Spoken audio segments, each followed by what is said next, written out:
Alright, so this is earthquakes part 2, but I ran out of time in the first part, so let me just finish up the 6 types of earthquakes. We left off with mid-continental earthquakes. I just wanted to point out that these are pretty damaging earthquakes. They happen in the middle of the continent. Here in the United States, there's an ancient fault zone that exists as the North American plate separated apart and came back together. It resulted in this fault zone that when it moves can create some pretty devastating earthquakes, and here's 2 examples of it. As you can see, the fault kind of runs in this direction, but you can see the massive area that this earthquake affected. This is the 94 earthquake, but it's said that the New Madrid earthquake that happened in Missouri caused church bells to ring in Boston, so that gives you some idea of the distance between those 2 states, how much energy is released. And then the final category is things that humans do to create earthquakes.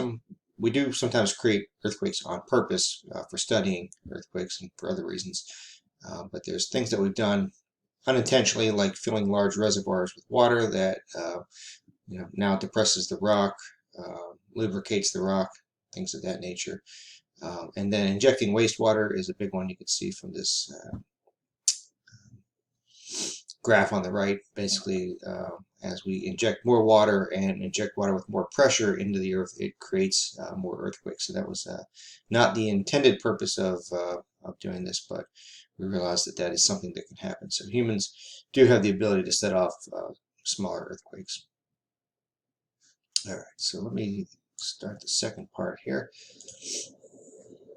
All right, so we've been talking sort of around seismic waves, and that's the focus of this. So the 2 gizmos and the third activity that's paper and pencil in the lab manual are all about finding the epicenter of an earthquake, and that's based on the fact that there are a couple of different types of seismic waves that are released at the epicenter. They move out in all directions. There are 4 types. Usually only talk about 2, or sort of the third is a category of waves. But the important part is they are generated at the same time, but they arrive at different times with different energies, which means that they're moving at different speeds. And for that reason, we can use them to find the location of an earthquake. And so just to be clear, here's what a seismogram looks like. This is the data that's derived from a seismograph. As the earth shakes, the little needle with basically a pen moves up and down. That amplitude tells us something, and the arrival time of the different waves can be seen here. This is the arrival time of the first wave versus the arrival time of the second, or the S wave. All right, so we're going to have to skip that activity. All right, so before we get into all that, we do know that if you are planning to move anywhere that is an earthquake-prone area, one of the things that you want to look for and use USGS maps or contact the United States Geologic Survey is what you're building on top of. So bedrock is less dense, and therefore the energy moves through that with less damage, whereas things that are, more dense, things that are less dense, like mud and sand, a lot more energy moving through that material. So you do not want to build there. That's shown in this picture. You can see here, again, the amplitude of the wave shows really the amount of destruction that can occur. And so mud, you see a lot of that, sand a little bit less, and bedrock like sandstone and shell very little. So basically what this means is along a road like 80 here, there are literally parts of the road where one side is built on one material and the homes on the other side are built on a different material, and the ones that are built excuse me, on the less dense mud will have a lot more damage even if it's the same exact structure. I don't think that animation is going to work. Okay, so the first 2 kinds of waves are called body waves because they go through the earth. They don't stay on the surface like the last 2 that are called surface waves. So the first 2 types in order are the P wave, or primary wave. It travels through both solids and liquids. So theoretically, if an earthquake happens at the North Pole, it can be detected at the South Pole. The second is the S wave. These only travel through solids. they are a little bit slower. So the P wave arrives first, followed by the S wave. So these are the two main waves that we'll talk about when trying to find the epicenter of an earthquake. And you'll get most of that from the gizmos. All right, and then the third and fourth wave to arrive are surface waves. They only travel along the surface of the waves. These are the L waves and the Rayleigh waves. So sometimes they're just grouped together and called the surface waves. So sometimes on a seismogram, you'll see the arrival of the P wave, the S wave, and then it will just say surface waves. All right, so they all shake the Earth a little bit differently. So again, here we have the focus, the epicenter directly above it. We have our P waves here shaking side to side. There are S waves shaking a little bit more up and down. And then our two surface waves, the LOVE or L wave on the surface, and the sort of elliptical moving Rayleigh wave. So they all do a little bit different kind of damage. So those four different waves in tandem really shake the Earth in four different ways and result in a lot of destruction because of that. All right, so again, those what we'll be looking at in the activities are seismograph data. And so these record the incoming waves and the amount of energy. Again, that energy is shown as the amplitude or wave height. Basically a pretty simple instrument. These have been used in various forms for thousands of years. Ancient cultures had ways of trying to detect earthquakes as well. But here we see the fundamental principle is the Earth is shaking side to side, and this pen moves back and forth and records the seismogram. And the other one for more up and down motions, vertical motions. All right, my animations are not working, so I'll skip over that. So here's our body waves, like P and S waves, that move from the focus to the seismograph recording station. Our surface waves stay on the surface, so they take a little bit longer to get to the same station. All right, and so it might look like this, the arrival of the P wave, and really what we're looking at for the arrival is when it first either goes up or down here, that first mark, right? Okay, so you see that on here, the arrival time of the P wave, by the S wave, and then here it's just linked as the surface waves. All right, so this would be akin of if you had two people on a track, one walking a little bit slower than the other and moving around the track. As they start off, maybe let's say 10, 20 meters away from the start line, they'll be pretty close together, right?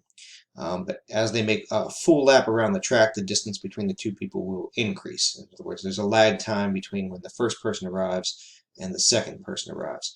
And so we see that here. As the distance moves away from the epicenter, the arrival time between the P wave and the S wave shown in the chart here increases. Okay? So when the P wave and the S wave come together, arrive at the recording station close together, the recording station is close to the epicenter. When the time difference between the arrival of the P wave and the S wave is further apart, that means that the recording station is further away from the epicenter.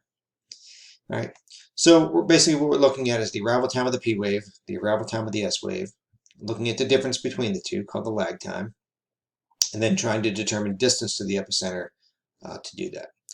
And so that's really what the labs are doing for this. Again, there's three of them, two related on gizmos, and then the one in the book.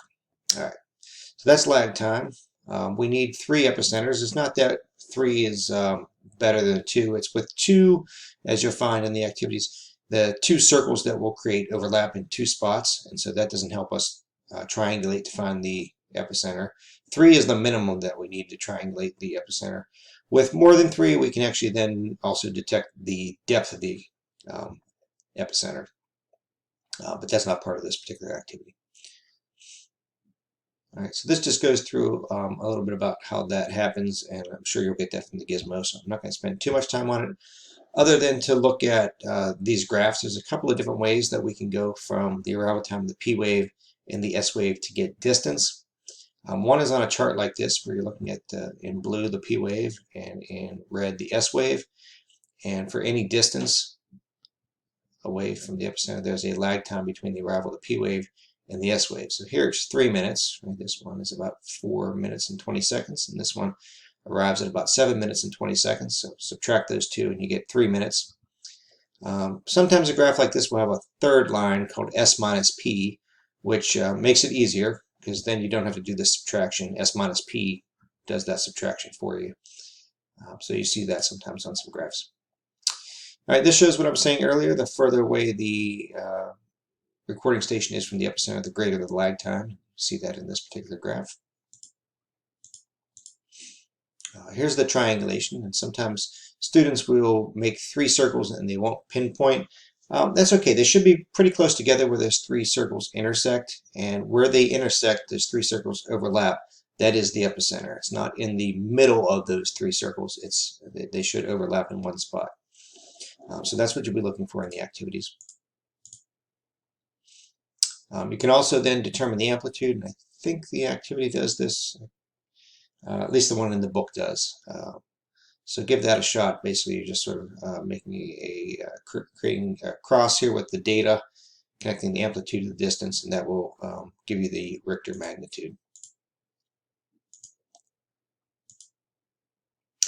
All right, this nothing to worry too much about, but whether that first recording goes up or down, again, coming back to red shifts and blue shifts that we talked about earlier in the course, can give you some idea about the direction to the earthquake, whether the seismograph station is pointing towards the earthquake or away from it. All right, there's 2 main ways to measure the effects of earthquakes. One that you don't hear too much about is the Mercalli scale, and this is measured by humans. It's basically what kind of things would you experience if you were in this earthquake? What kind of shaking would you see? What kind of things would you notice? The Richter scale is just a sheer measure of magnitude by an instrument, the seismograph that we have already talked about. The Richter scale goes from 0 to 10, 10 being the most destructive.